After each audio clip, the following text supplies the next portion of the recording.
so this week we've got mostly touchy subject, abortion. Abortion. So, I'll just come clear and say I don't really have a set opinion one way or the other about it.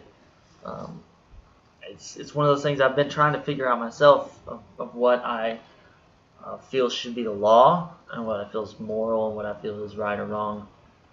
So I'll just state that before we go, just so you know that really I don't have a biased side on this. I see both sides. I see why pro-choice is a pro-woman movement, because I think it is, but I see how pro-life can also be on the moral side as well. So I'm kind of going to let Lewis take over this one so he can, because he's got a little bit stronger views, and I do agree with I know kind of what he's going to go about talking about, but I do agree with it. But really what I want to talk about in this is not right or wrong, abortion legal or illegal, but if you're going to allow it, what should you do legally? And if you're not going to allow it, what should you do legally to make account for the children? Yeah, to account for it, because you get rid of abortion, there's more kids. Yeah. You allow it, and there's kind of a uptake in healthcare needs to a lot of girls that would not necessarily get them normally. Yeah. And I don't have numbers to back that up. That's just what I would think would be the aftermath of allowing it just countrywide. Yeah. And like Justin said, abortion really isn't a statistic or I mean, of course it is law, but we judge it very, very highly based on morals, depending on your background. Many people that are pro-life, meaning they are does pro-life mean anti-abortion? We can get into that. But for lack of a better words, anti-abortion, when I say pro-life,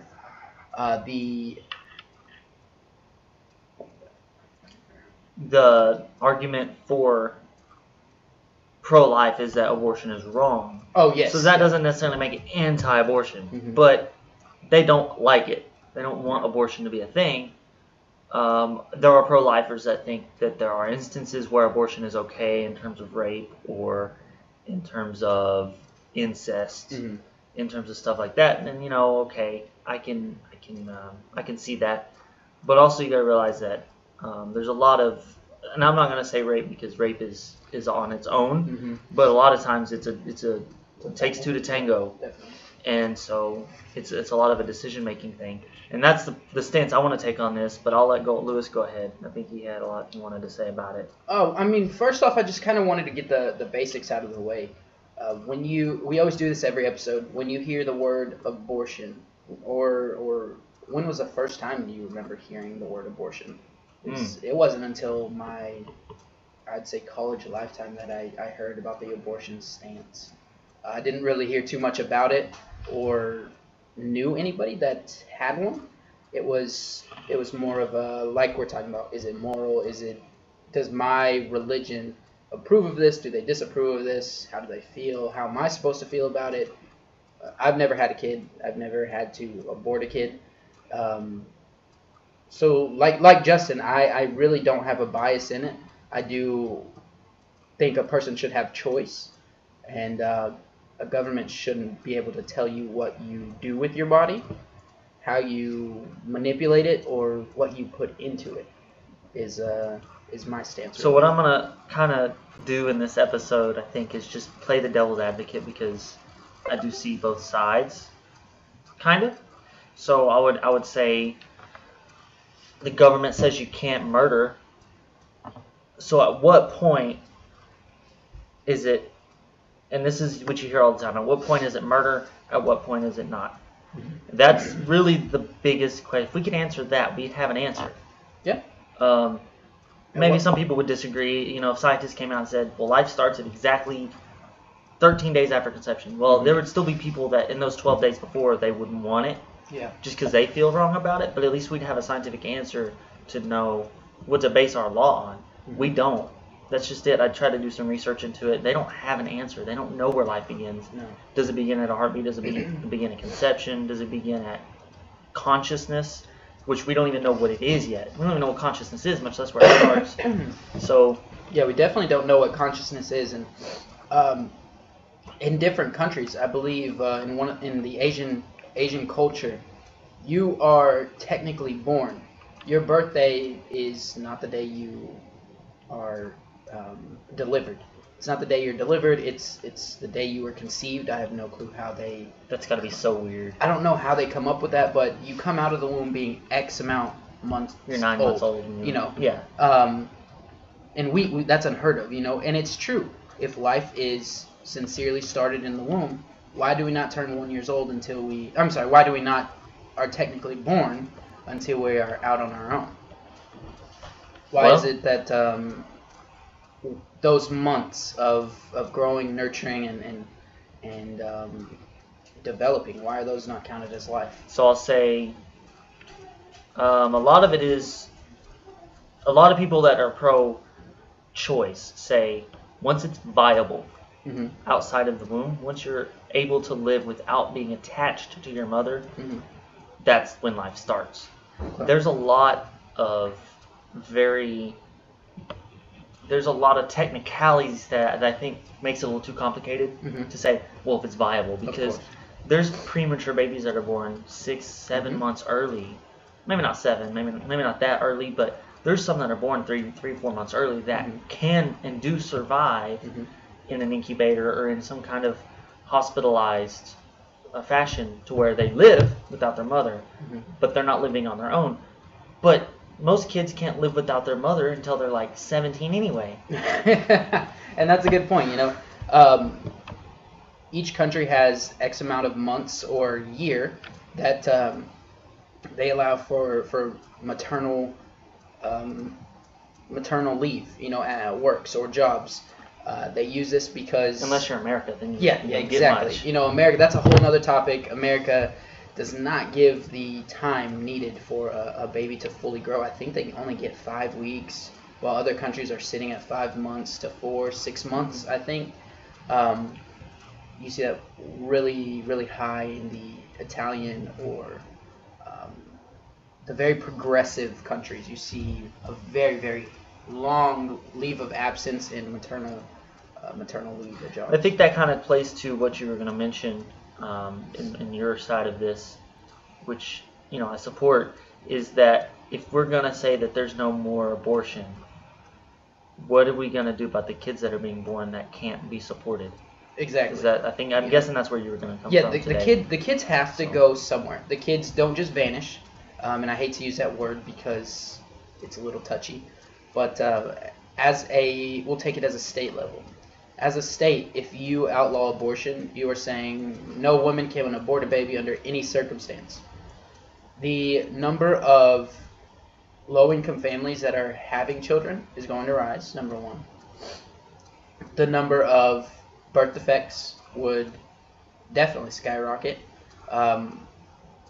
That's the statistics on how many birth defect babies are born each year. I do not know off the top of my head. It's going down, I'm sure, but yeah, especially with the advancements of medicine.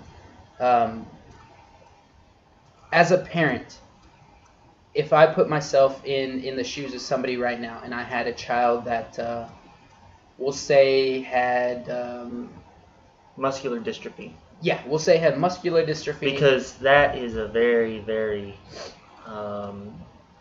dependent defect to be born with. Like, you can't do anything forever. Yes. You are stuck in a wheelchair, and your parent has to be with you, it's very or somebody, 24/7. Debilitating. As somebody that works in the field that we do, we don't have the money, the time, the ability to hire somebody to take care of them or to take care of them ourselves. We just can't do it. It's just not possible. Or we don't have the health insurance now. Oh, now that's another one. Yeah.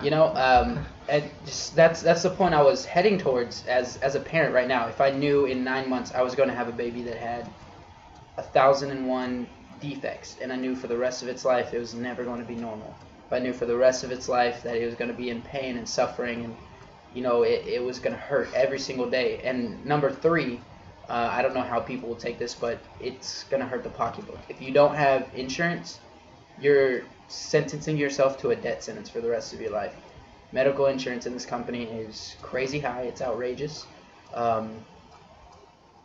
It's being poached. Everybody's trying to get as much as they can, as quick as they can. And I don't want to be insensitive and say these kids don't deserve a life and, Exactly. and all that, because they do. And, it's a lot of those kids make a good life out of for what they have. There's a lot of kids that they have autism or they have something that's debilitating, but they will find a way to make their life great.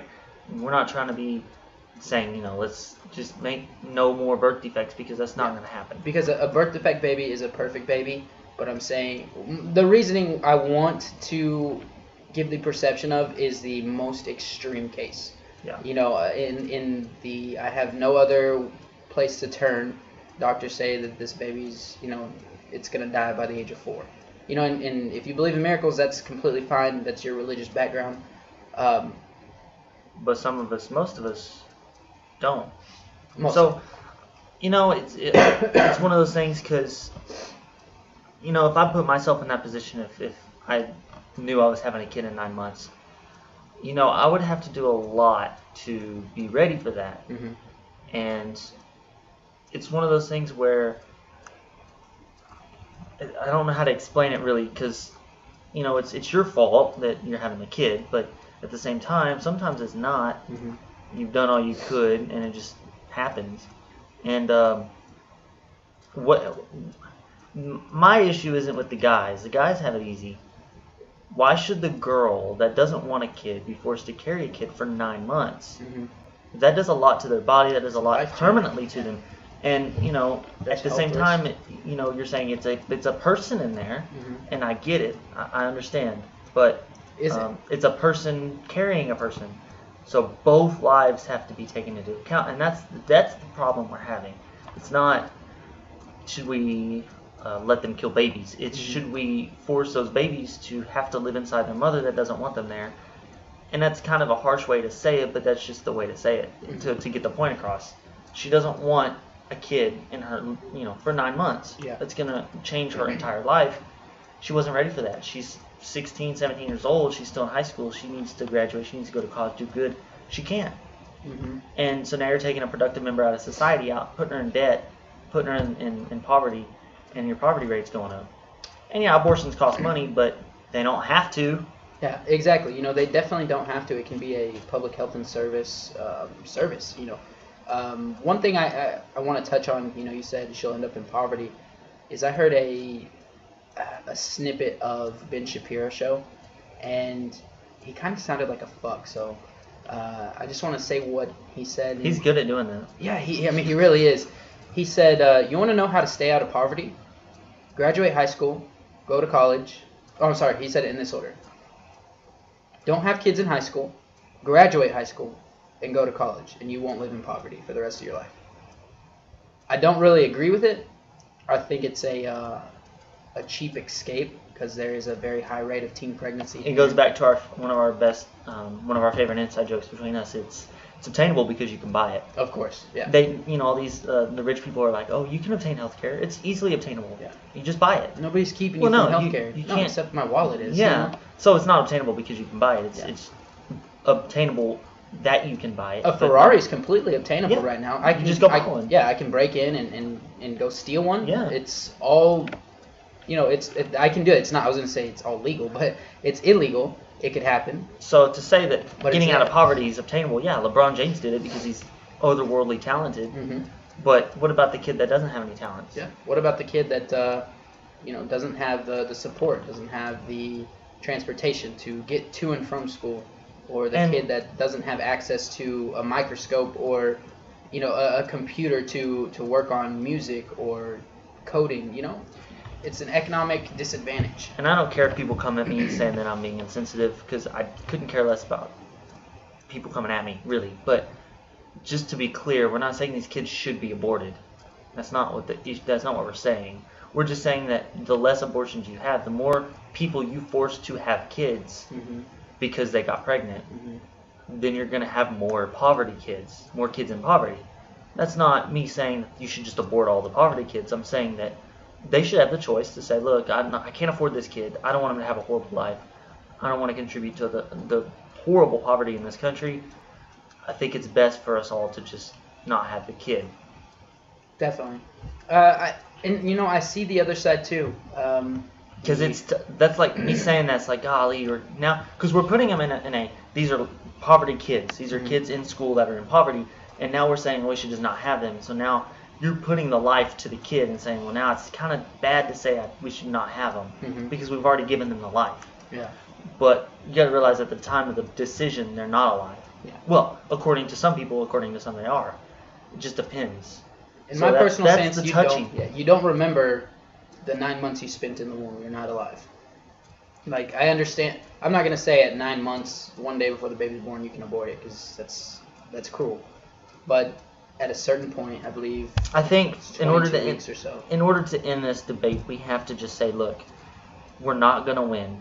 We're not going to get abortions for everybody that needs them, or not once. I have another solution to offer later for that. But for people that need abortions, that made a mistake or something like that, and they need to continue their life, we're not going to get abortions up to 9 months, and we don't want them. We don't want abortions at 9 months, people. And then obviously the pro-life people, they're not going to get rid of abortions. They're going to still happen. So in order for this to be resolved, there's going to be a middle ground, and that middle ground is we, as a government, decide that life starts at X time, and anything before that, abortion is legal. That's the compromise we're going to have to come to make this issue go away. That's the compromise we can't figure out. Yeah. Another way to settle the whole abortion debate is education. Educate the kids from a young age. Educate them. I remember being in 5th grade and having Hot Topics. The only education we got from Hot Topics was, don't have sex, you're going to get syphilis, your shit's going to get all pussy and green. And look at this picture to prove it. You're going to be oozing shit and you're going to die from sex, is what we got. We never got, we did. We got wear a condom, but that's it. You don't teach a kid based on fear tactics. That's so right wing. I always, because I've had people in my family say, well, maybe they should just not have sex. And I'll just throw this out there. High school boys are not going to not have sex. Or girls, for that matter. Not to have a double negative, but high school boys, and I'm putting it on boys because boys are worse, but boys will chase sex for their whole life, never stop. And telling them not to is like telling a meth head with a pipe in his hand to not smoke. It's not going to happen. Yeah, I agree. Definitely for male and female. Both of your, the hormones are raging at the teenager age, and you can't stop them no matter what. They will find a way. Yeah, you have parents that go above and beyond and are the strict parents. Those are the kids you see that are sneaking out. Those are the kids you see that are lying to their parents. Kids are rebellious. So if you give them something to say, look, you cannot do this, they'll do it because they want to do it. Because now you're like, ooh, don't press that red button. Oh, well, now I want to press the button. Yeah. If you just put a button on the table and leave it alone, maybe they'll ask about it. But if you say, don't press it, they're never going to want to. Yeah. Sex is the same way, especially when you got such a drive to do it. Like you just want to do it, you're gonna seek it out and do it. So. Like I've always said about the United States, we want to focus more on treatment, on a final result, versus prevention. Which, number one, prevention would be way cheaper. Number two, like Justin said, abortions are expensive. I don't know the number off the top of my head. From what I've heard from other people, it's roughly around $800, which isn't a cheap price for any middle class family, any struggling college student, That's a lot of money for just any middle income person to just drop. Definitely, it's cheaper than the kid. Yes, 100%. But that doesn't mean they can just drop $800. So, like I said, I was going to offer a solution on my side as somebody that doesn't have a side in the abortion, because I do understand that my solution, if I were king, would be, let's push free birth control, let's push education on sex, non-abstinent education, how to have sex properly, not don't have it. And I guarantee you, with every dollar in my bank account, which isn't much, that they will go down. Abortion. People don't want to have them. People, they look at this like, oh, they're having all these abortions. It's like, yeah, they don't want them. Yeah, they just happen to have them. Yeah, it's not like a person is saying, oh, yeah, I got pregnant, time to kill my baby. Yeah, get me pregnant so I can go get an abortion. That sounds like fun. It's holy shit, I'm pregnant, I'm 18 years old, and I have no clue where or what I'm going to do to take care of this baby. I can't give it up because it's socially embarrassing, which some people think that way. I personally believe. And it's also socially embarrassing to carry it in high school. Exactly. They're at a double-edged sword there, and you literally are pushed into a corner with the only way out being to abort the child. So the easiest high schools, and you see this, like I think that 70s show has an episode where he goes to the office and gets a free condom. Mm-hmm. Where's that? Can we not have that anymore? I believe we do have it down at the health department. It's just like a bowl that says. Well, I've been to 7-Eleven bathrooms and they have them. Oh, really? Oh, but okay, cool. There's one over. I know exactly where it's at, but I obviously didn't take one, but I saw it. So okay, yeah, they're obtainable. But go around and ask your in between 15 and 30-year-old son or brother or cousin or nephew or related or just friend, hey, if you wanted a free condom, where would you go? He'd be like, I wouldn't. I'd go to Walgreens and buy them. Yeah. Yeah. And they're not expensive, but let's be real. If they were so easily, it's a social thing. It's. I don't want to walk into Walgreens, grab a box of condoms, and go up to the old lady at the desk. Yeah. It's weird. So put them in the high school bathrooms. Yeah. In the stalls. Go in the stall, grab some condoms, and leave. Nobody sees it. Nobody knows. It's very discreet. Nobody will care. And very discreet. And abortions will go down because they'll use them. Now, you're going to find a kid that's going to do it without a condom. Be like, oh, I like that better. I don't want to use condoms. Then whatever. That's going to happen. Yeah. But then you say, okay, well, girls, we give you free birth control. Yeah. And it's pretty cheap, but it's not obtainable by everybody. You got to go to a doctor. You got to get it prescribed. Especially that's a lot of work. The last 5 years or so, Obama signed that into order where birth control was considered a medical necessity. And I know some girls that don't necessarily use birth control for birth control. They use it to regulate their periods because they were so extreme that they would be almost out of commission when they were having them because they were just, their emotions would go crazy. They couldn't, like, I don't know the details. Oh, it's debilitating pain. But it's not always birth control for not having kids. It's birth control to control your periods so that you don't have to deal with them so badly. You know when they're coming. They're not as extreme. It's so much better. Like it's just. And I would say I would challenge that to say that a good 80% of girls that do get on birth control, it is for that reason, because birth control affects, like you said, period and how intense they can be. It affects their mood swings. Everybody knows that I'm not saying, a crazy girlfriend or crazy this or crazy that.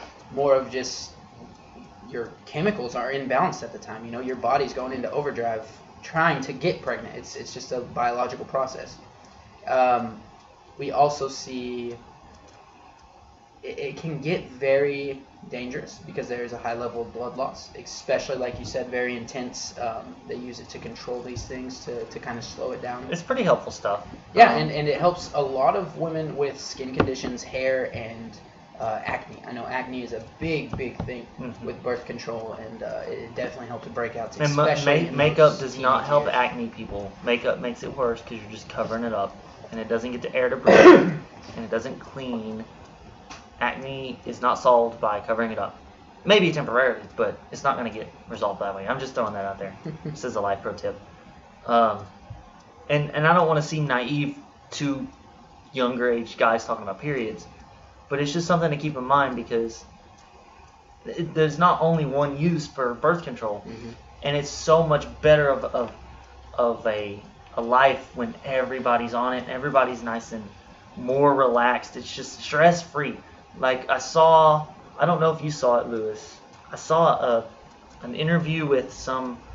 I think it was during the Bernie thing, and they went overseas and talked to. I think it was in Sweden. A couple that lived in both America and Sweden. They had dual citizenship.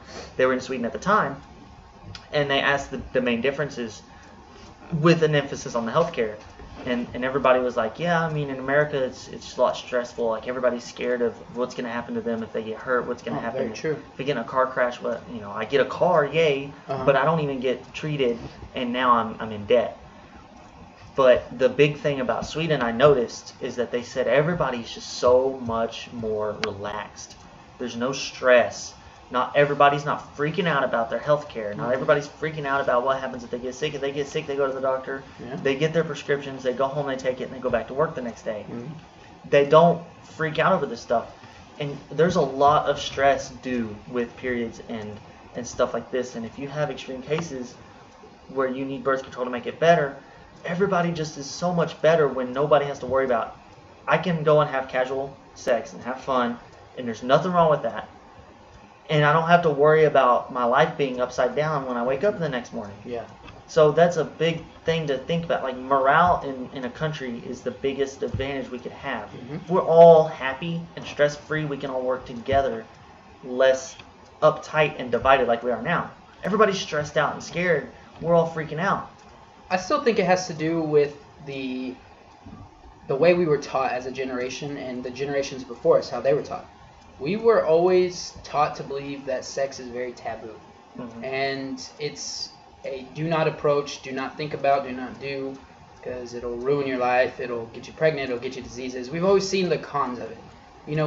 We've never heard that it releases dopamine, it makes you feel there's good, a that it lot makes of you health healthy. benefits to it, yeah. Regular orgasms help. That for men it helps with prostate cancer, having regular orgasms. It's a very touchy subject because for some reason as a society, even in the 21st century today, we still think of sex as taboo. It's slowly going away, very, very slowly, very progressively, but it's still there. Well, I would say the biggest taboo still is, as guys, if we have sex with all the girls, we're like players. Girls are sluts and whores, and that's kind of one of those things that's just a social thing, but that's another thing that you got to look at. So we mention all that just to say that people are going to have sex. People are having sex, and sex is getting more regular and more accepted as just a casual night out. I mean, look, that's kind of a weird thing to say, but it's true. Okay, people go out, they go to a bar, they hook up, they have sex. Look at Tinder. That's what Tinder is for nowadays. Yeah. It's a one night. Snapchat was a sexting app. Yeah, literally made so you can send nude pictures. We were born into the society that focuses a lot on sex, and every single advertisement sex sells. Tonight is the Super Bowl in about maybe an hour or so.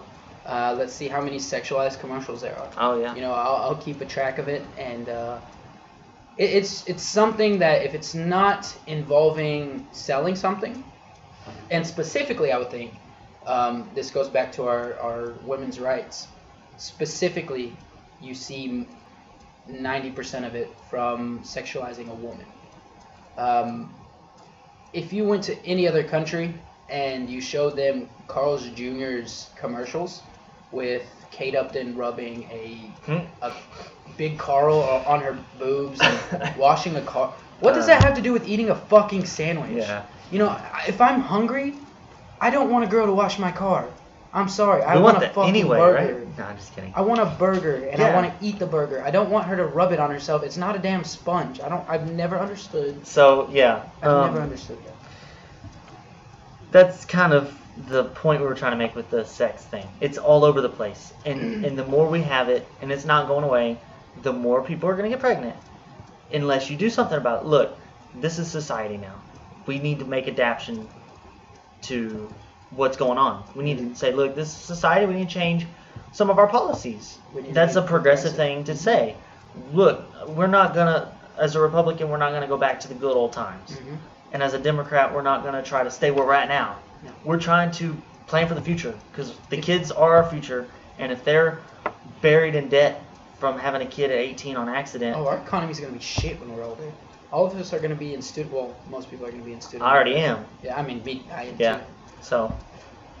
So that's just it. And I guess to go back to the main abortion thing is... I did a little bit of research. It's really hard to research abortion because there's really nothing to talk... I mean, you could do numbers and what, but we're not going to bore you with numbers. Pretty much, I wanted to look at since I said earlier, the way to resolve this is to figure out where life begins so we can find some middle ground.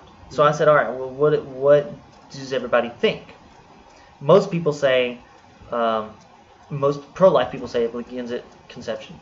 Once the sperm hits the egg, done. That's a very religious view, because as growing up as a Catholic, that's what we were taught. Birth starts at conception.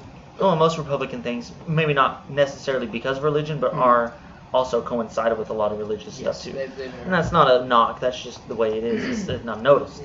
So, okay, so you've got that one, and then you've got the extreme side on the other side, which is as long as it's not out of the womb. And we almost all agree that's wrong. So there's got to be some middle ground. There's got to be, so the abortion people, and I don't say it like pro-abortion, the pro-choice people say, look, I don't want abortions the day before birth. That's wrong. Yeah. But I'm okay with it right after conception. Well, we got to find that middle part where it's like, okay, I can accept it here, but any further, and I'm just a little uncomfortable. There's where you got to find it, and you got to find it for everybody. Everybody's gonna be different, but we need a evidence-based statement saying this is where we think that is. So you could go by a couple things, like when the heartbeat starts, and give or take, because development's different in every child, you're looking at about 4 weeks after conception. Okay. And by conception, I don't mean the night you had sex. I'm talking about when the sperm fertilized the egg. So that could be anywhere from 72 to maybe 48 to probably 72 hours. Well, it could even be a couple hours. Oh, really? I found, yeah. Okay. So you could have it as soon as hours, up to a couple days. Wow. Before you actually have fertilization. So, but I want to say this is a quote I found from Wired.com. This is the only quote I have today. But it says, but even fertilization isn't a clear indicator of anything. The next step is implementation. When the fertilized egg travels down the fallopian tube and attaches to the mother's uterus, there's a high rate of fertilized eggs that don't implant, and the estimates run from 50 to 80%. And even some implanted embryos spontaneously abort, and the woman may not even know she was pregnant. So even fertilization doesn't necessarily mean they're pregnant.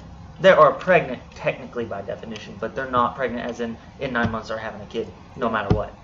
So, obviously there's implications that happen that cause that not to happen, but regardless, that's kind of one of those things. 50 to 80% so more than a majority of the time they're having their egg gets fertilized and it doesn't even become. Yeah, a lot of pregnancies don't last. So you would say if it's as soon as fertilization period, then you look at, well, that baby died on the way to the fallopian tube. What do you do? Like, if you think it's alive, do you mourn it? You don't even know. I think people do. Well, miscarriages are sad. Yeah. For people that want to get pregnant, and that's, you do you. Or you can even have you do you, boo. If you want to mourn your child, I'm not going to stop you. Look, I'm not into that, stopping people from mourning things that they lost. That you just got to look at it from all the sides. Look, this baby died in the fallopian tube before it even made it. It was never going to be a kid. Yeah, it was never a kid. Do we mourn that? So you got to look at it, and so I look at pro-life people say, about masturbation. That sperm's alive. Exactly. Yeah, the sperm is alive, and is every child you shoot into a damn Kleenex? Is that abandonment? Is that Is that murder? It's a touchy subject, and people is. would laugh at us for asking that question. But you have to ask it. You have to ask it, yeah. Because there's got to be a line. If pro-life people can admit masturbation is not murder, there's a middle. There's a middle there somewhere. People want to claim so quick that life on Mars can be a microbe. But a life in your sperm doesn't count until it's aborted. They don't want to make a big deal of it until something happens to it. Because right now we have billions of kids swimming inside of it. I'm not even going to go into where they're swimming, but we have them. We have them at our disposal. Yep. Ready to go when we are. So okay. If you are pro-life, and there are religions that say masturbation is wrong. Yes. But in nowadays, let's all admit masturbation. There's nothing wrong with it. Okay, it's normal. It happens. Everybody does it. Let's just move on. All right. So let's come to that agreement and say, look, it's not murder to masturbate. So, and we're talking guys' perspective. Girls don't have sperm in them. Yeah. So, we're talking men. masturbating. There's nothing wrong with it. It's normal. It happens. Everybody does it. So move on. And now you got to say, where's the line? We're talking to you, Ted Cruz. Yeah. Masturbation isn't a murder. A baby dying in a fallopian tube doesn't deserve a funeral. Mm-hmm. Where is your point? What are you going to compromise with me? I'm willing to compromise. We're not going to have abortions past X point. Okay, I can compromise that with you as long as you give me a little bit of health care to help people that don't find out till after, or till they won't decide to keep it and change their mind late or something like that. Give me some help for these for the moms and the kids, and you give me something. You give me, all right, I will let you have abortions up to this point because I don't think that it's murder to kill a sperm. Yeah. I don't think it's murder to jerk off into a towel. And that's a great transition there, because we've been arguing the pro-life for about 30 minutes or so. Going to the... I'm sorry, did I say pro-life? I mean pro-choice. Yeah. Switching to the pro-life argument of it. Yes, somebody that is pro-life does not want abortion, especially after a certain date. I believe their date points they've said is 22 to 24 weeks. I don't know how many abortions are done at that exact time or before, but if we say, Justin, if we said today, okay, there's no more abortions around the United States, like you said, what's going to happen? Period. Okay. Hundreds and thousands of kids will be born into low-income families. You are setting them up for struggle. You're setting them up for poverty. You're setting them up for domestic violence, because poverty and domestic violence go hand in hand. You're setting them up specifically if they're minorities or poor. You're setting them up for higher incarceration rates. You're also putting a big load on hospitals. You're also putting a big load on stores that sell baby stuff, and great, that would help them. As of right now, yeah. I mean, but you'd be putting a lot. There's a lot to it. Babies aren't. Oh, we went to a football game and had a good night. No, babies are forever. For 80 whatever years, which is shrinking in America, our life expectancy. But so babies aren't like a one-time thing. This is constant. You have the baby, and we're talking about like minor care, diapers, baby wipes, cribs, little spinny things that go over the top of their crib. I forget what they're called, to keep them entertained. Yeah. Anything and everything. But what about 10 years from now when they're in high school or in elementary school, and all these fifth grade classrooms are stocked full for more than they can fill? And we're not going to sit here and say that if you'd have a double in the population. You wouldn't. But the schools in the poor areas, they would go up. So you've got to support the schools, get them bigger schools, get them more teachers. You've got to do a lot more in terms of doctors. You've got more pediatricians. There's a lot to this to just say, look, we don't want you to kill a kid. And I see you, but you got to do something more. You got to give us something. If you're going to not budge from your abortion, give us something. Help us. I want to make a point to the non-empathetic person of the right wing.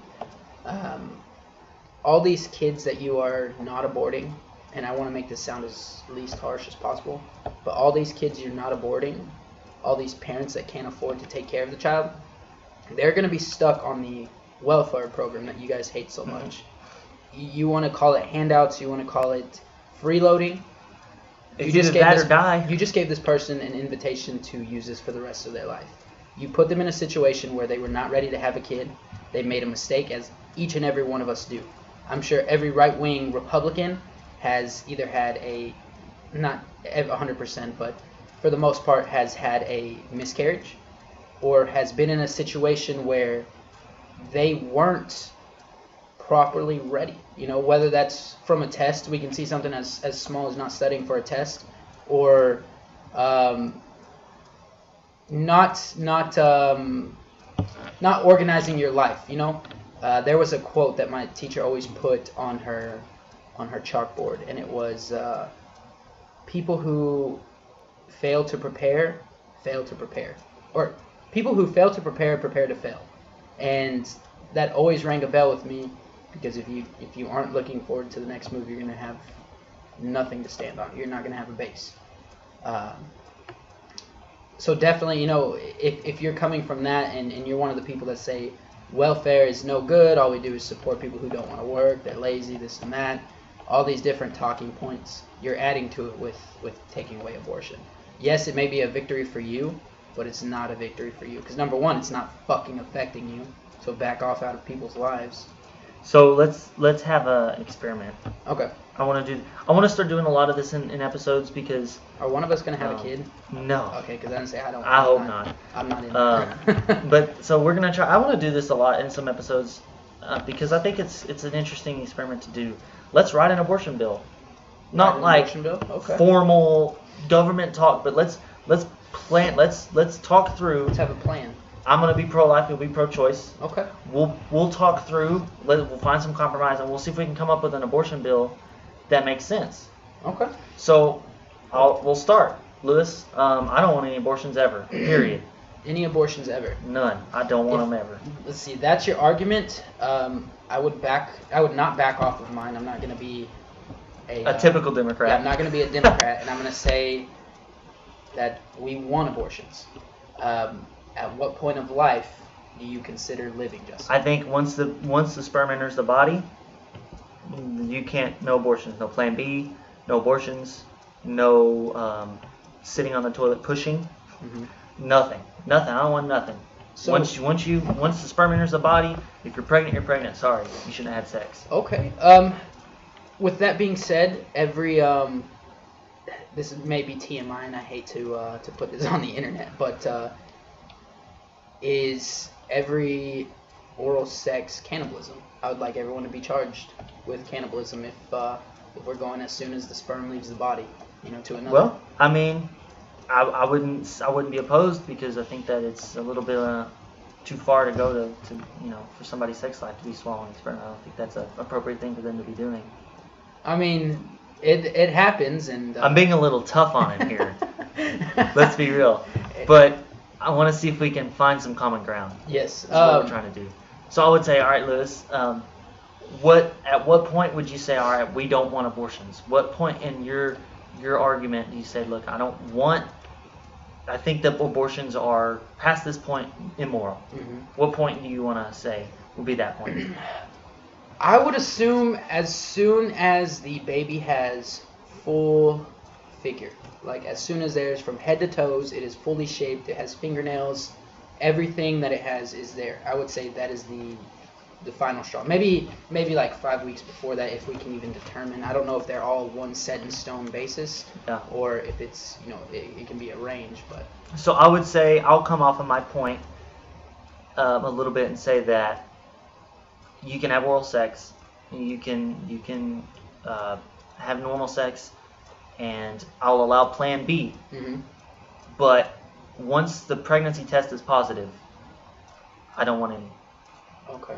So, because I don't think that it's moral to say a kid, you're pregnant, you are going to have a kid, now you're taking that life away from them. Okay, so obviously if you're taking a pregnancy test, you are probably at least a month. Yeah, I would say about a month along, which is about 4 or 5 weeks depending on when you take it, which is it's still very early in the 22-week cycle.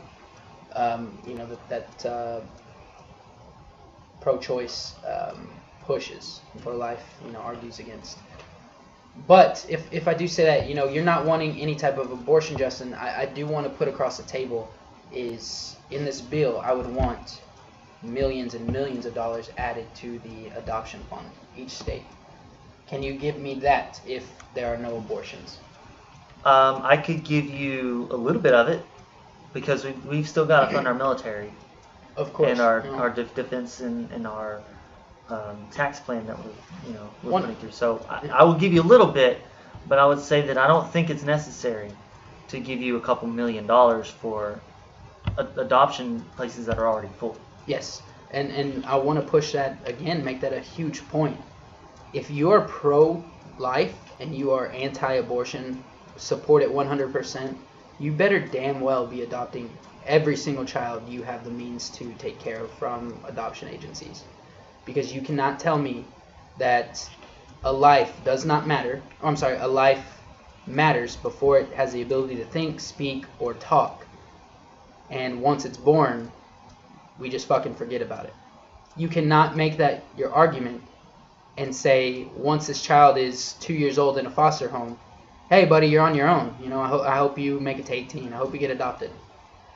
So we can come up a little and say, I will give the abortion, not the adoption clinics and houses and all the adoption side of that, we'll give them more support, but we don't want to give up a lot of healthcare because I feel like the healthcare system is fine.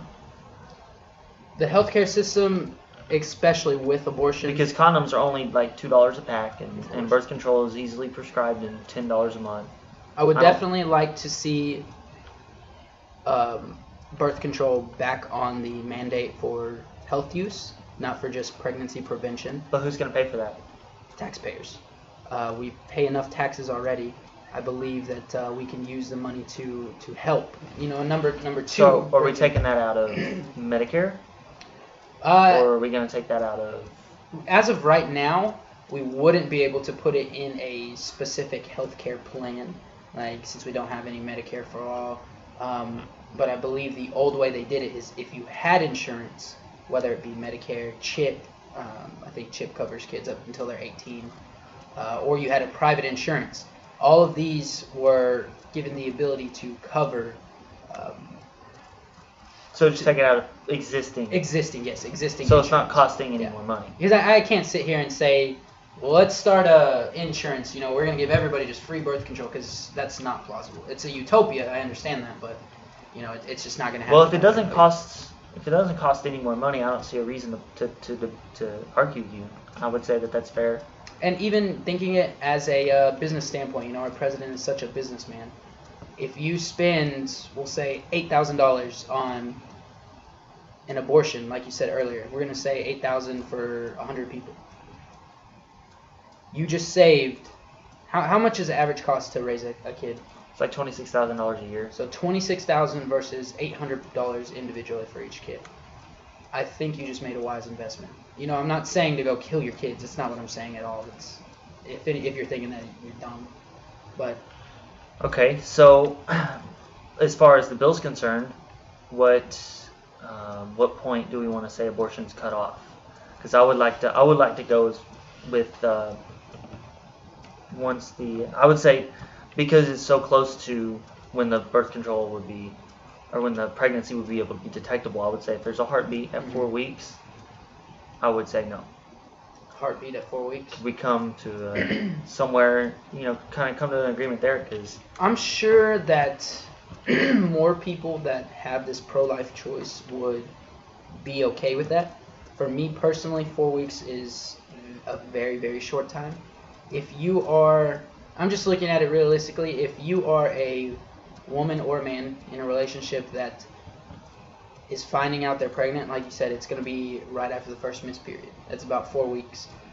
If we're having a 4 week time, that's setting up grounds for no abortion, because nobody's going to have enough time.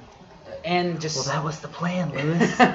just right off the top, you know, who has $800 at the disposal in, you know, it's hard for people to save up $800 in a month. You know, it's sad, but it's true. For a lot of people, it is hard, and there's nothing wrong with that.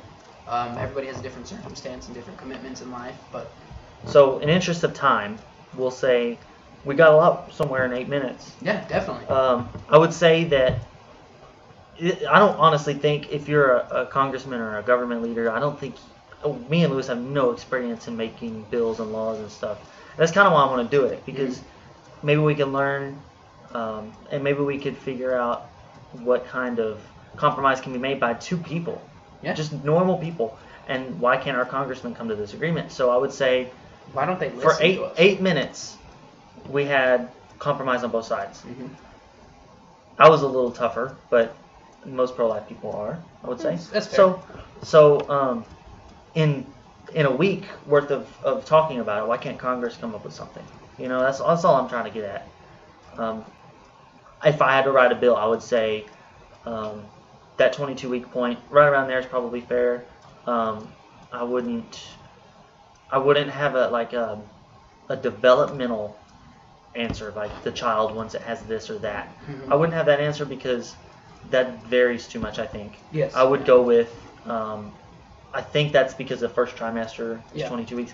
If you're in the first trimester, I'm okay with it. I'm hesitant, but I'm okay with it because they've got to have an option for them. And after that, we do need more support for women that have to have their kids. Yes. More women that are still able to, or still carry it to term and have it and want to give it up or need help taking care of it. So there has to be a huge increase in adoption and single family planning. There has to be money being given to Planned Parenthood. They help so much with low-income families, with single mothers, with people who can't afford abortions, young kids. They definitely help. If we're going to say no abortions after this period, we definitely need to have some common ground to help those kids out, because if not, we leave them on their own. And like I said before, I'm going to repeat myself. If you care so much about the life that is not even conscious yet, why don't you care about the Black Lives Matter? Why don't you care about the kids in the middle of Chicago? Why don't you give any kind of fighting chance to these people that are alive and they're fully aware? They're voting age, people that can help you.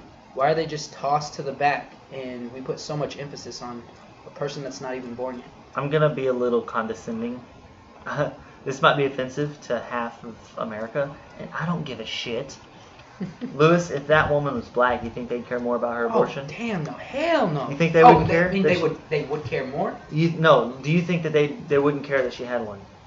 Honestly, no. I don't think that they would have an issue with it. And I say the at least as much as my kid. And that's why I push that so hard if you're a minority or if you're poor, because you don't get respected as it is now. You're in a poverty trap that will keep your family there for generations and generations. If you just go with it, you're falling into a healthcare trap, a debt sentence. These kids come out with, like we said earlier, our example of muscular dystrophy. That kid is going to be in the hospital paying in the hospital, or his parents will be, for the rest of their lives, till they're 50, 60, 70, 80 and they'll do it because they love their kids. Exactly. But at what point do you decide, you can't do it? Yeah, you can't. You can't. You can't spend your life like that. You shouldn't have to. And also a moral side of that would be just like an old person that needs to be taken off the machines because they're suffering. At what point do you say, like, this kid's just going to suffer his whole life? Mm-hmm. Let's just not make him go through that. It's a little bit of a different, but at the same time, there's a side to that says, look, these kids. Now I know that there's Down syndrome kids, and I don't think Down syndrome is as serious because there's tons of Down syndrome kids that are happy and do great.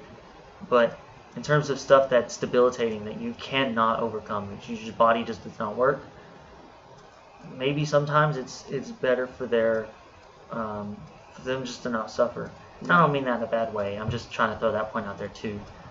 But with about a little under 10 minutes left, we may go a little over. But I do want to touch on some stuff we covered in the previous episodes. The Confederacy, which was probably my favorite episode we've done so far. Mm-hmm. We talked about Colin Kaepernick's charity. Yes, yeah. And we talked about his $1 million pledge. He did not get back to us on Twitter, unfortunately. Yeah, fuck you, We're still calling for you, Colin. Get it? Calling for you. Okay. So I want to give you an update on his charity. He has completed his $1 million pledge. He has pledged $1 million of his own money, and he's gotten $1 million worth of donations from other people because they do a 10 for 10 thing. Yeah. 10,000 for 10,000.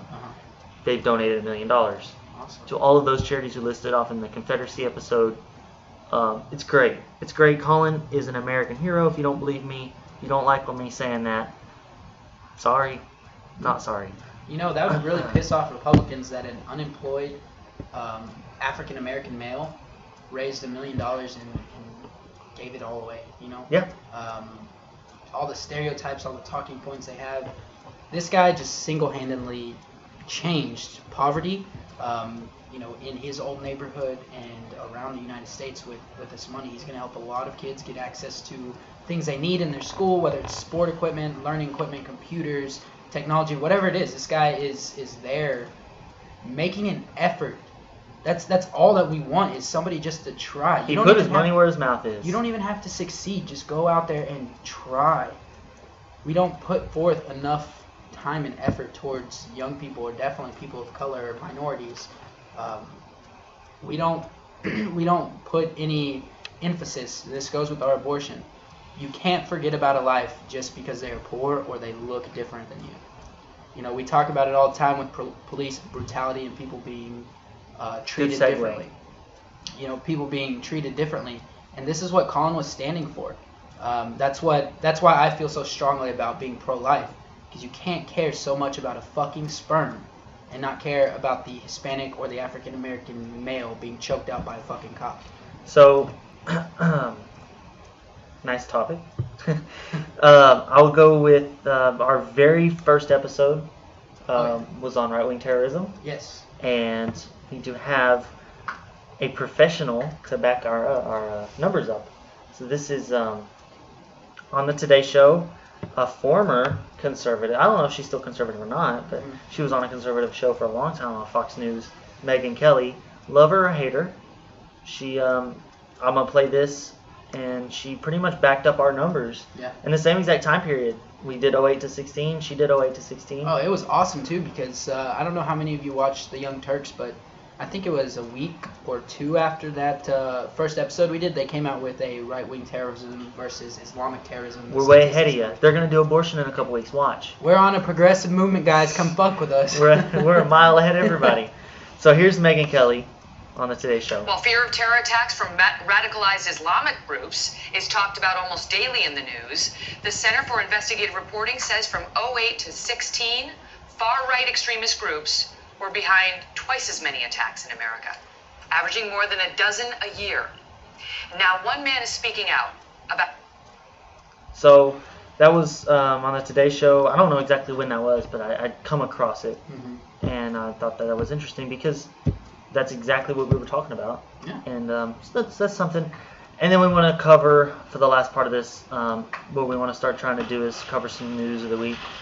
Obviously, it's important to cover news because we're talking about politics, and there's always news in politics. There's a couple things. I got three things that I wanted to mention. You can come up with some if you wanted to. The first thing was Andrew McCabe stepping down. I've always said McCabe, but everybody says McCabe. Yeah, I said McCabe. I heard somebody say McCabe once, and I thought it was because that was not an American name. I don't know. We'll say McCabe, whatever. But the FBI director, former FBI deputy director Andrew McCabe, stepped down. He was set to get his full pension in March, so it's kind of curious to why he would step down. A lot of it has a lot to do with everybody saying that Trump forced him out. I don't have any sources to back that up. I think it's all speculation there. But there's some reports that FBI Director Charles Wray, which was appointed by Trump, and this is from lawfareblog.com, threatens to resign if Andrew McCabe was removed from office. So obviously he wasn't removed formally, but he did step down 3 months before his full pension. Kind of curious why he would do that. Weird. Does that scare you with what the Trump campaign, Trump organization was trying to do in the Nunes? You know what? Like they were trying to undermine the FBI. It doesn't scare me. What it does is it sets up my reaffirmment in America. Are we going to be able to get through this and do the proper steps it takes to make sure that this is done correctly and by the Constitution? Yeah. Or is this guy going to come in just completely ruin the FBI's reputation, do all these things to make this He's already his country? Above the law. Yeah, I think he already made it his country. So country. it's setting up a reaffirmment in our country. If we get through this, if we can get Trump, I want him impeached, but for not necessarily different reasons, but for a lot of reasons. If we can get him caught in doing something illegal and do something about it, like we did with Nixon, but do it in time instead of waiting for forever, like Clinton, I would be more reaffirmed in our country, but I've never been so scared of what our country is and is becoming than now. Yeah. But we'll see what happens. The conspiracy theorist in me says, with Trump trying to, what they're essentially doing is trying to say, look, the FBI isn't being honest with you guys. They have an agenda behind why they are looking into me. They Guys, have that. Sorry, Lewis. The FBI threw the election for Trump. Yeah. They came out with the Hillary James thing Comey. 11 days before the election, and it ruined Hillary. Yeah. If they were against him, I won't say that's the 100% reason why she it lost. helped She's just so a much. shitty candidate. It helped so much though. But yes, it did help, and for Trump to come back, which it is complete a Trumpism. I like using that because you never see him stay loyal. He talks so much about loyalty to everybody else, but he's not loyal to anybody. He had this guy, I mean, he didn't have him throw the election as far as we know, but this guy threw the election for him, asked for his loyalty. The guy said no, Boom, fired. Boom, fire. Yeah, exactly. And he's using this Nunes memo as a means to undermine the FBI for them to look a little less credible. And that to me is so shitty. Guys, Mueller is a Republican. Mm-hmm. James Comey, who is a terrific follow on Twitter, @Comey. Please do it. It's awesome. I've retweeted multiple things to him just this week. But James Comey, Republican. Ray, the director, appointed by Trump, said that he thinks that Mueller's doing a great job and there's no reason to be speculative of his work. Mm-hmm. Republican, appointed by Trump. They're all Republicans, guys. They even said the FBI was like 60% Republican. So Yeah. It's not some internal liberal agenda in the FBI. They're just trying to get the truth. If they come out with the truth and it doesn't convict Trump, are y'all going to go back on it and say, well, maybe they were right? Mm-hmm. No, you've buried your hole. You've dug your hole now. And even if they come out and say Trump was innocent with everything, you can't say, oh, maybe they were doing the right thing. No, because you've already said they weren't. Yeah. So make sure you stick to your guns on that. Another thing I wanted to mention, the State of the Union was this week. I did not watch it. I did watch the end of it. It was such a shit show. Obama's were boring too. Yeah. I didn't watch any of Bush's or Clinton's or anything. It wasn't so much a shit show. It was just a written shit show. Okay, so It was the best Trump's- speech he's ever given, but it wasn't from him. Trump's biggest the strategy that I'm going to say the GOP, because I don't know who all wrote this, but the strategy Trump used, which was either his or written for him, was here's my view, and here's a family to back up my story. Exactly. That has gone through hard times. Like, here's a family that got killed by terrorists, and this is why we need borders. And like, okay, one family, I feel for them, but one family doesn't solve the entire country's issues. Like, I can find a family that took in an immigrant and it saved their life. Exactly. Take that story, Trump, and listen to an immigrant story. If you're gonna base your views off of one person's personal life, listen to everybody. You're a fucking president. I hated that. He talked about a man wanting to escape from North Korea only because he went to China and met Christians. He tried to make it about religion. That's such a weird story. You ran from North Korea already to China because you wanted to be free. You do not escape North Korea. You don't just get a pass to leave North Korea. You don't just catch a flight. No, you are stuck there. You're born there. You are stuck there. I bet you there's more to that story. Yeah, I'm sure there is. And the guy was holding up his old crutches. With his little American flag lapel pin. And that's fine. Good for you guys. Yeah, I'm glad that you love got y'all. out. I'm glad. Everybody in that crowd that was called out, y'all are great people. It's not your fault Trump used you for politicization. That's all I'm saying. Yeah. I wanted to touch on the responses. Bernie's was Bernie. I love Bernie with all of my heart. I hope he's our next president. I think he will be our next president if I had to bet money. I think he's amazing. Bernie Sanders, 2020, 2024, 2028, and 2032. All the way till he dies. I don't care. Screw term limits. Give Bernie the presidency now and just move on. He was great.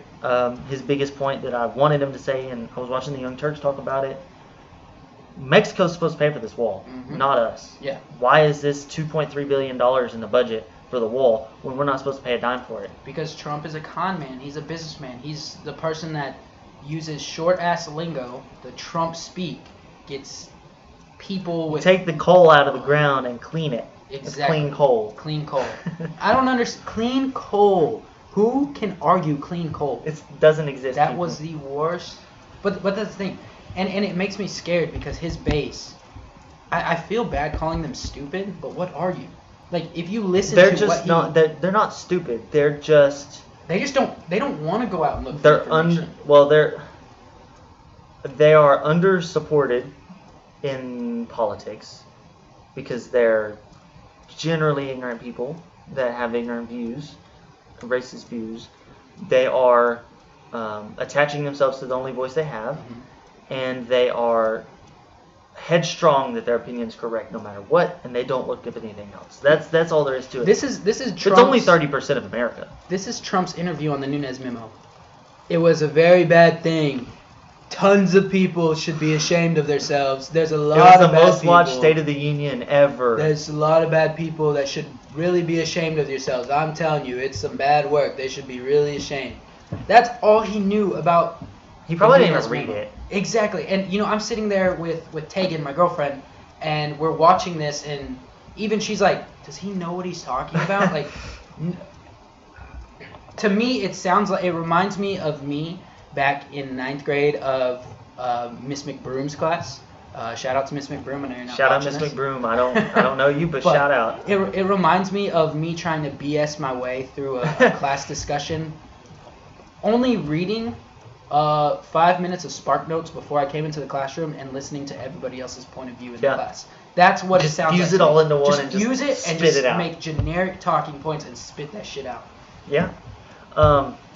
But he's our president. I was a 9th grader. There's a difference. Like, he's a maybe there's a difference. The other response is what really intrigued me. Not the response itself, but who did it. Yeah. Joe Kennedy did the response, and I was taken aback because first off, if I was a Kennedy, I would not run for any office ever because 2 of my family members got killed, and I'll be like, no, they don't want me there. I'm leaving that alone. But Joe Kennedy did the response. He did a decent job. It was political, whatever, boring. But are they going to write a popular name again for the Democrats? Are they going to write 2020? They're going to go find another person with a political name. Oh, they definitely will. They'll go with name recognition, and I think that's... They did it with Clinton, and it failed. Yeah. Maybe they should learn their lesson. I like Joe Kennedy. Don't get me wrong. I like all the Kennedys, but I don't think he's the step they need to take. No. I mean, because name recognition got nowhere this year. Definitely. They didn't want name recognition. It almost got you somewhere, but no. I mean, you fell short to a celebrity, so DNC. You lost to the worst candidate of all time. Yeah, I know you're not listening. I know you don't care to listen. I know you don't care what progressives think, but you fucked up. Like, you fucked up. You messed up with name recognition. You put priority over popularity versus somebody that's going to fight for the people. You're usually optimists about some of this stuff, and I'll say the optimist part of me says that if we wouldn't have lost 2016, we wouldn't be about to smoke everybody in 2018. Oh, yeah. We're about to destroy... the Democrats are going to destroy the polls this year. Yeah. So maybe we wouldn't have that. Mm-hmm. But then again, I feel like if Bernie were there, he would be doing things, and people would be like, okay, I kind of like what he's doing, and maybe we get some support. But at least the one good thing that came out of it is people are like, all right, we're done with this. We're going to go vote now. Yeah. So. Oh, one good piece of news I want to touch at. It'll be our last thing we talk about. California actually put towards some net neutrality laws. Yeah, and I saw that. They pretty much gave a big finger to Jeep Pie. They're not supposed to do that, but they did it anyway. Yeah, and it's really impressive. They pretty much canceled out net neutrality, and what we as I guess everybody could have been worried about it, but I'm going to say me as a progressive was worried about of the greed that corporations were going to get, how much influence they had, how much power they had over people, over companies, over products, pushing them or throttling. They've made laws to where these things can't happen anymore, and I congratulate the progressives of California. I congratulate that the doesn't Democrats. include you, Dianne Feinstein. Yeah, I congratulate the Democrats, the actual Democrats, of California that put their vote where it counts. Because that is something very big, and we're seeing it in many states. I believe the next one was I think it was Montana was the big one. They were suing them. There's 21 other states that were suing the FCC for this. So we'll see how it goes. I really hope that we can make some ground on net neutrality, because it's not a good thing. It's not a good thing coming up. You said last thing, but there's one more thing I was thinking about. Okay. The Larry Nassar thing. Mm-hmm. I saw a video of the dad. I don't know if you saw it, Yeah, in the courtroom that charged Larry Nassar. I have a different take on it than a lot of people. I don't know if you're going to agree or not, and I'm not going to defend Larry Nassar in any way. So if you expect me to do that, then turn it off, because I'm not going to defend Larry Nassar. If that guy got a hold of him and killed him, I wouldn't feel bad. I would not feel bad at all. But as a person that's more passive than I am aggressive, I would say I don't think he did the right thing. I would say, as a father, I'm not a father, but if I'm looking at it from a father's perspective, you want to prove to your daughter that you will fight for her. Mm-hmm. And I don't think that was necessary in doing that. Yeah. And if you don't know what we're talking about, the father in the courtroom of Larry Nassar asked the judge for 5 minutes alone with him. Obviously, she said no. He said, give me just 1 minute. She said, no, I can't do that. So he's like, fine, I'll do it myself, and he ran at him. Mm-hmm. And they tackled him before he got there. Most people I've seen were like, yeah, they shouldn't have tackled him. They should have just let him kill him. Oh, yeah, hell no. They should have tackled the fuck out of him. They should have tased him. You know, okay, Larry Nassar deserves to be in the ground. Yeah. I get it. I'm with you there, 100%. But there's a right and a wrong way to do it. If you allow him to do this, you set a precedent. Mm-hmm. And as somebody that looks at it from the outside point of view, I don't know how it feels to have a daughter that's been treated like that by somebody that horrible. So I can't position myself in his shoes. Mm-hmm. I would like to think I wouldn't have done that. I don't think I'd have the balls to do it, honestly. But yeah, I just wanted to point that out, because I don't think he handled it the right way. I think there's a right and a wrong way to do it. I don't hope that they charge him with anything. I think they should just let him go and say, look, that was not the right thing to do. Yeah, I don't think they are charging him with anything. But I don't support what he did. I support Larry Nassar's death in every way imaginable, but I don't support that guy doing that, because it kind of puts the legal system's already under scrutiny with the FBI. I don't think we need any more. I hope he gets the help he needs, because I was talking to Tegan about this the other day, and we were both 100% agreeing with him being in prison for the rest of his life. I think he was sentenced like I don't agree. 140. But I'm not going to say it's not his fault, but this guy has a mental disorder. Yeah. You do this to this many underage girls. It's an issue. And you have something in your brain that is not wired properly. You're not thinking properly. His crimes are despicable, yes, in every way, shape, and form. It is the worst thing that he could do, take advantage of the people that believe in him. I think we need to add this to our topics, because this is something we can go on about. Oh, because of course. there is a lot of things that we could talk about in terms of mental health and issues, and the way we treat people that are convicted with things when they have mental health issues. Mm-hmm. That being said, Larry Nassar, if you don't have a mental issue, you deserve to be shot in the head and be rid of this earth. I don't have any sympathy for people. I don't support the death penalty in most instances. This is concrete proof he did it. We don't need proof that he did it. He's already admitted to it. Yeah. Pled guilty. Shoot him. Move on. Stop wasting taxpayer money to feed him. I don't want to feed him. I don't want to give a penny of my paycheck to feed him. Just kill him. That's a very, very, very, very, very conservative side of me. But I'm sorry. I just don't think people on this earth deserve to live. Some people on this earth don't deserve to live, and that he is one of them. Mm-hmm. However, mental health is an issue, and if he has an issue and can't control it, he doesn't deserve to die. Yeah, so I agree. That's two sides. Yeah, I don't think that they should take him out and kill him, no. Yeah. But if we found out he's not mental, he's just cruel, yeah, okay, I would support killing him. But I think most people they kill on a death penalty don't necessarily deserve it, because they may not be able to help it. Yeah. So that's another topic for another day. Maybe we can add that to the list. Definitely. I mean, we could always do something as of prison versus rehab. Other countries compared to what we have as law enforcement, correction facilities. We can definitely add that to the list. Well, guys, thanks for sticking with us through the topic of abortion. We argued both sides, pro-life and pro-choice. It's a long episode. It was, yeah. It was a nice talk. I think we're going to look at getting on iTunes soon, hopefully. Yes.